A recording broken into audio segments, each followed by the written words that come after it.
Buenos días, buenas tardes, y buenas noches. Bonjour, bonsoir. Good morning, good afternoon, good evening, and good night, wherever you may be. It is the three Brighton sisters case. I am going to be focusing on this for the next few days. I will be dipping into the Jay Slater case, of course, but with Friday on the horizon, Friday's the inquest of these three women found dead in Brighton. And so many oddities in this case. I do want to focus on it. I have a deep, dark fear that in the inquest on Friday, we might get a Jay Slater repeat, and that is a coroner that is basically looking just to wrap this up as an accident. That the identification of the three women won't go into too much detail. It'll be basically the family saying, "Yes, that's them." Someone will say they drowned, and it'll all be wrapped up. I hate to say it because there is so much in the background of this case that hints to me that it is some kind of scam. And I can't put my finger on it, but it could be, I mean, this is just I'm speculating, it's just my feeling. It could be an identity scam, people existing only on paper, but they're not really alive and in the country. It could be fraud. It could be something, but there's something in the background here that is not right. And I did touch in previous videos on this fourth sister, Lillian, who was reported missing in Luton. She's not missing; she's living in the United States. And I did suggest that if we found out why little Lillian, age 13, disappeared in Luton and reappeared in Texas, we might understand what's going on with these three in Brighton that ended up dead. Something big time not adding up with this family. There's a lot to go into, but I just want to focus today principally on, if you look at the background here, an inconsistency and a contradiction that is also very, very troubling. I'll get to that later. Let me get to that later, because as you can see, it's all about the mother of the three sisters who died according to the family in 2010, but according to Birmingham Live, where is the date? 2012. So we'll get into that inconsistency in just a second.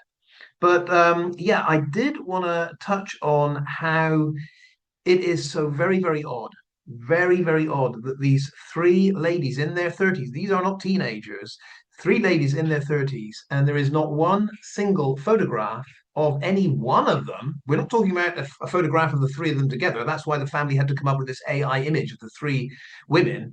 There is not a photo of the three of them together, even though they're inseparable and do everything together. And there's not even a photo of the individuals. There's no photo of one of these three anywhere to be found. And that is simply astounding. Now, I know that we've been told they don't do social media. That's fine. But the problem here is, even though they don't do social media, all their family do social media, whether it's Dr. Genevieve Barnaby Adetoro, whether it is Uncle Soji Adetoro, whether it is the father Joseph Toro, Joseph Adetoro, or Joseph Jacobson, take your pick. The guy has three names at least that we know about. You're looking through their Facebook photos and all that, and they do have a lot of photos of themselves. They do have a mention, just a mention here and there of, a daughter or a niece, but it's just a mention. There is no photo. Now, you would think that three sisters that are inseparable, very family oriented, they're in contact with their dad every day, we're told. You'd have thought at Christmas, birthday, whatever celebration, there would be at least one photo of each of them that one could put up from their adult years. We're not saying from the last month, although there should be one from the last month, I would think. Something from the last, I don't know, 20 years that would show they exist. And this is the problem. You don't really have to go much further than that, in my book. If you're an investigating officer, and as an investigating officer, you are told, yeah, that the identity of these three women is Jane Adetoro, age 36, Christina Walters, age, was it 32, Rebecca Walters, age 31. If you're told that, in order to corroborate and confirm it, you'd think, well, let's just see a photo, yeah, Because even though if the family have identified them, that's the family identifying them. But as a third party investigator, third party looking into this, you'd like to say, hang on a second, let's see if there's just a little bit more evidence out there to corroborate the existence of these three. And it may be the investigator has done that, but I wonder what he's seen because it should be a lot more apparent than it is. There's nothing out there. I mean, it looks like Jane Adeley just doesn't exist in the UK. Christina Walters, yeah, she's registered to an address in Uxbridge. Rebecca Walters, missing in action. We know nothing about her. Jane the accountant, where are all her accountant colleagues? Christina Walters went to Brunel University, we're told. Are her co-students that can say, yeah, we know Christina well? Rebecca, the youngest one, don't know anything about her.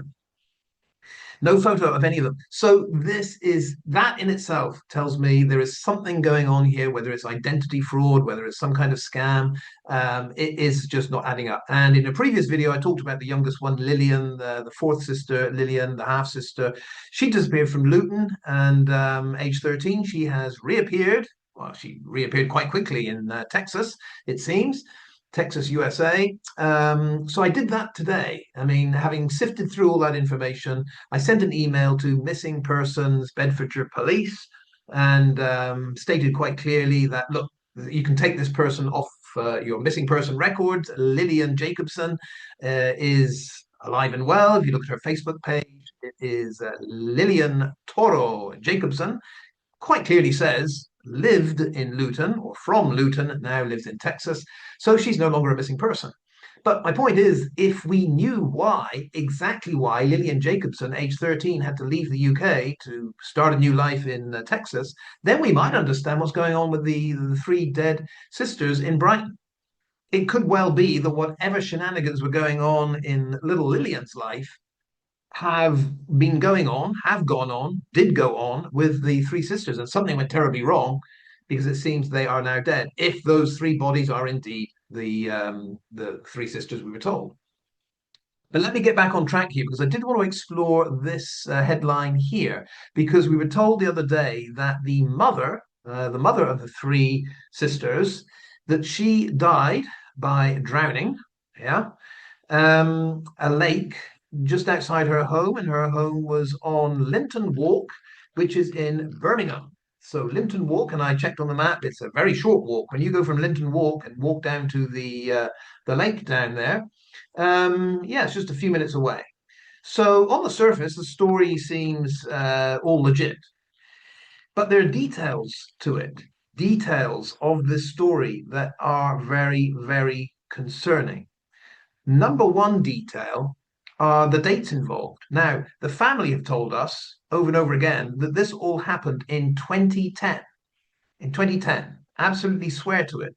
January of 2010, it was reported by Lincoln Walters, who is the mum's son. No, the mum's brother, sorry. Lincoln Walters is Janice Walters or Janice Adeley's brother. And the mother, Cynthia Smith Walters, the two of them reported Janice missing.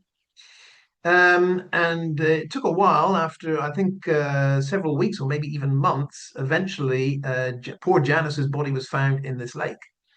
The problem here is why is the family insisting this all happened in 2010 when quite clearly, and I don't think Birmingham Live would have got this wrong, they dated it 2012. You know, Erdington woman, if I get my fat head out of the way, Erdington woman appeal for information. And it does quite clearly say that this was all written in 2012, unless I've misread it completely. 2012 is the date there. So how could such a significant event like the tragic drowning and death of the three sisters' mother, how could that be confused in the minds of the family and the father? Yeah. How could they be confused between 2012 and 2010? Well, my answer is they're not confused at all. Logically, again, if based on my assumption that Birmingham Live have got this right, and again, if they're reporting this Erdington woman appeal for information. I mean, if they're appealing for information, they're appealing at this time, on this date, in this year. I can't see how Birmingham Live would get that wrong. If this was all happening in 2010, how the hell have they got 2012 there as their dateline? It could be one of those bizarre errors, but I don't think so. So what's going on? I would suggest that maybe 2010 is the year in which, quite possibly, the family have a death certificate. Maybe. I don't know. Maybe they have something that is not legit. Maybe they have something that is fake. Maybe some kind of claim was put in and the year on the death certificate is not right. But the family decided, for whatever reason, to stay with what's on the death certificate. This is all mysterious. I'm just speculating. I have no idea. But what I'm saying is, I don't think it's a mistake. I don't think all the family are going to get the year wrong that the mother died. But it's likely they're going to insist it's 2010 for a very good reason. Because on some official documentation, it says 2010. That's my theory that could work around why there's a 2 year discrepancy. But there's a lot more than that. Um, Speaking to the Daily Mail, so I'm not now referring to Birmingham Live, but speaking to the Daily Mail, we had the stepmother of the three sisters, and that is Dr. Genevieve Barnaby Adatoro. I'm not sure just exactly how she became a doctor, but that's a whole other subject. I think she's on record as saying she's qualified in as a chiropractor. I personally wouldn't go to her if I had a back problem, but that's what her claim is. Anyway, Dr. Genevieve Barnaby Adatoro, the stepmother of the three sisters, along with the aunt, a lady called Ajike Johnson. Now, they were speaking to the Mail together, yeah?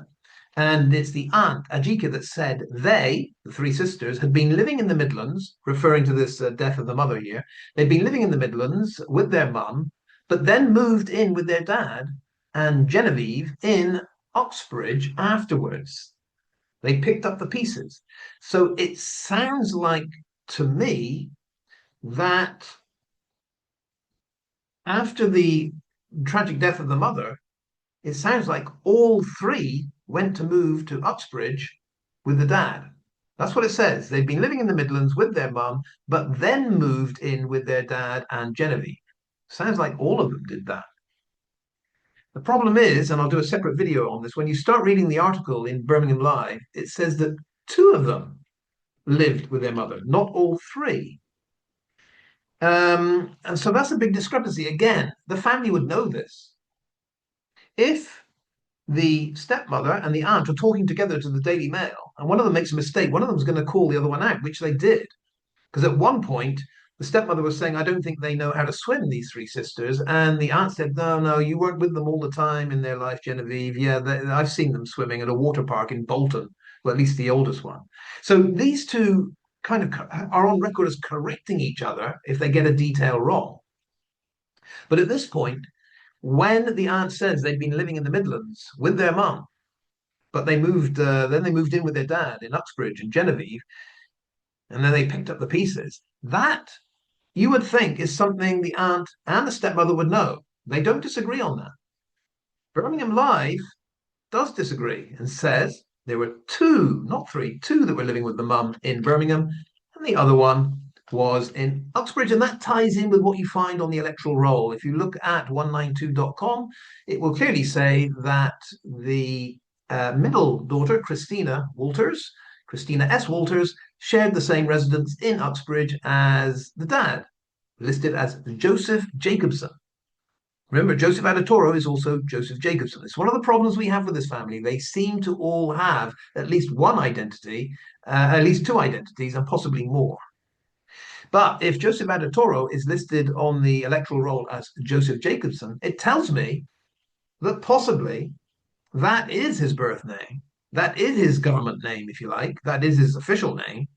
And maybe Joseph Adatoro is something that has come from somewhere else, some other identity that he's come across. I don't know. But yeah, even if you look on Facebook, there's Joseph Jacobson. Yeah, got all his photos there.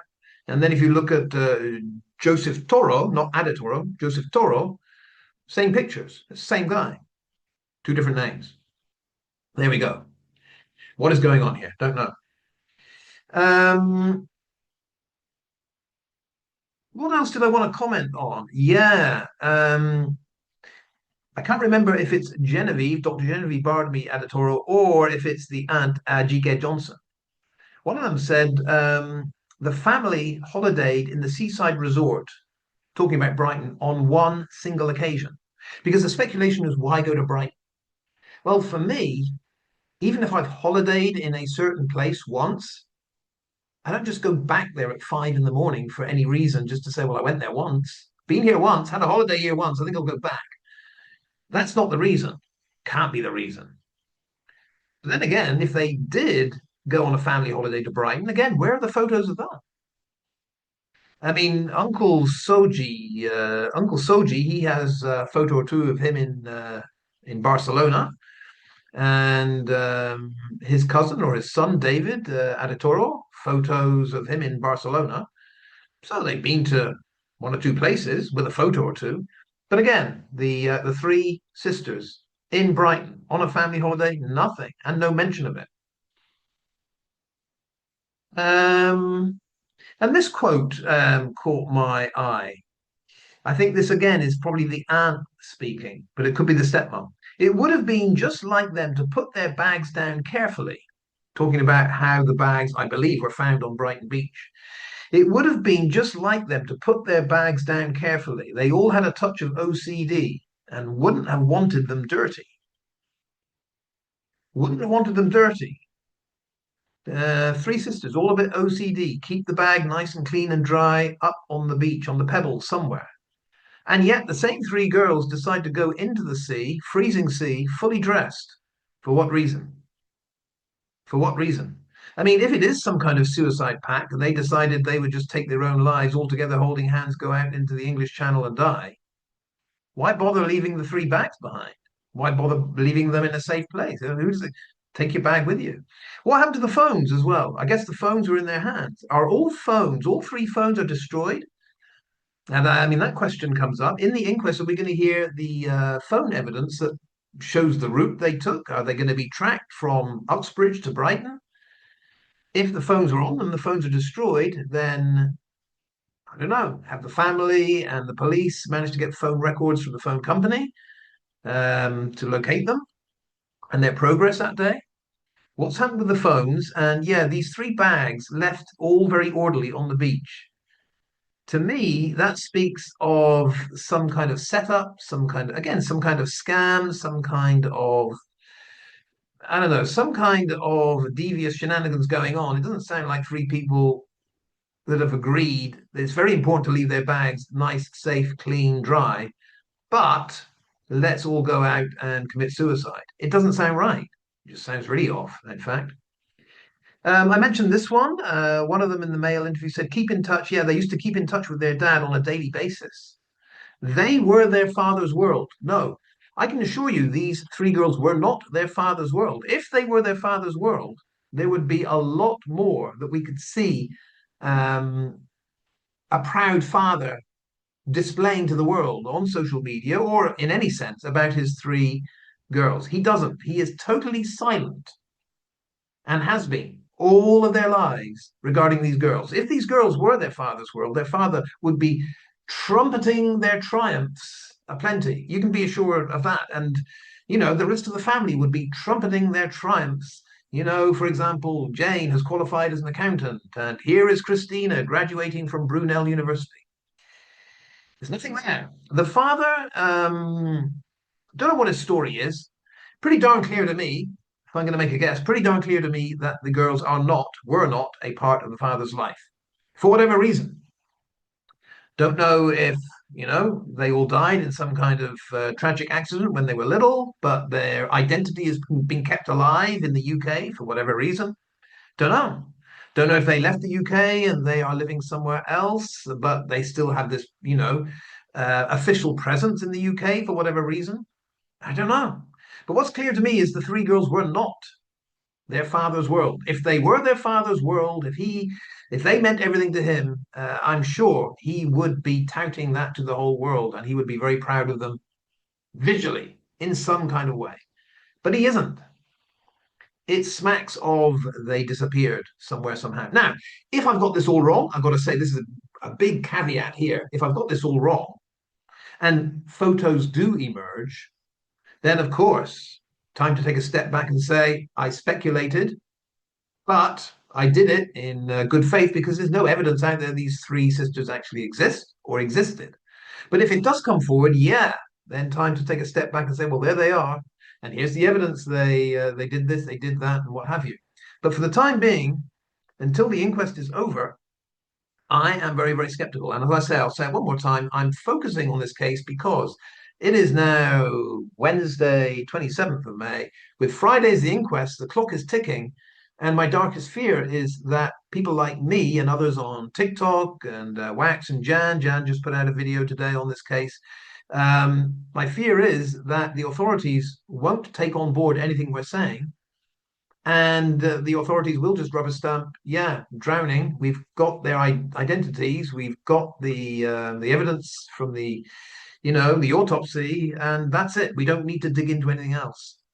If this is the current state of things, whether it be in the UK or other countries, thinking of the Jay Slater case, if this is the state of things regarding looking into the causes of a death, then we've reached a very, very low point.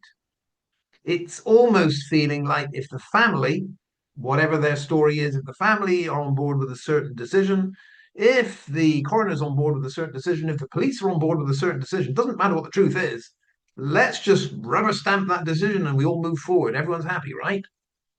Let's see what happens on Friday in the inquest. But between now and then, I am going to be digging up other things because there is something that is very, very wrong with this case. And fingers crossed, enough of us that are talking about it will bring up enough doubts for the inquest to reflect that skepticism.